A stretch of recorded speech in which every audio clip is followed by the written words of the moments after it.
ওকে, so দেখতে পাচ্ছিস? হ্যাঁ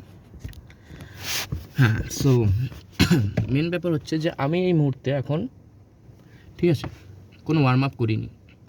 তো বাস গ্রিট মিট প্র্যাকটিস করার পর this is the time I am coming again for my practice session. তো তুইও আবার নতুন করে একদিন প্র্যাকটিস করতে আসবি after your grit and all.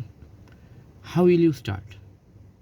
Grit দিয়ে চালু করব, গ্রিট দিয়ে ওয়ার্ম আপ করবো, নাকি নর্মাল করব, সব বলছি। গ্রিটের কোনো ওয়ার্ম আপ হয় না, আমি আগেই বললাম। মানে এরকম না যে তুই 3-4 বার হা উ করলি তারপরে এটা ওরকম, ঠিক আছে? তোকে প্লেন গাইতে হবে, plain. Are you do not have to think of grit. Main ব্যাপার হচ্ছে सक्सेस के पीछे भागोगे तो सक्सेस नहीं आएगा, एक्सपीरियंस के पीछे भागो सक्सेस आ जाएगा।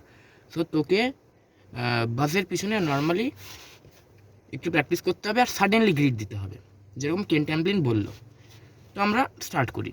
আর মেন হচ্ছে যে একদম গলা ছেড়ে, মানে you have to have the place যেখানে তুই আরামসে আ করতে পারিস, আ করতে পারিস, ঠিক আছে? আচ্ছা, আর হচ্ছে গ্রিটের 2 রকম টাইপস আমি বলেছিলাম। একটা টাইপ তো এই ও ও ইয়া মন মন মা, এই টাইপ ইয়া ইয়া ইয়া ইয়া আ আ এরকম করলে মানে ইয়া, এটা কিন্তু গলায় একটু ফ্রিকশন ফিল হবে। তো এটা কনসোনেন্টাল গ্রিড আমরা ইউজ করি। ধরে মন মানে মানে এল লাভ, ঠিক আছে, এরকম টাইপের, ঠিক আছে? নট, ঠিক আছে, কিন্তু ওটা কন্ট্রোল হতে হবে। ওকে, মানে ধর এরকম না খুব জোরে, ঠিক আছে?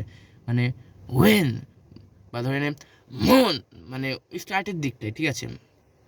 তো এটা আমরা সাইডে রাখি। হ্যাঁ, আমরা মেন যেটা করবো ওটা আমরা এখন দেখাবো। ওকে।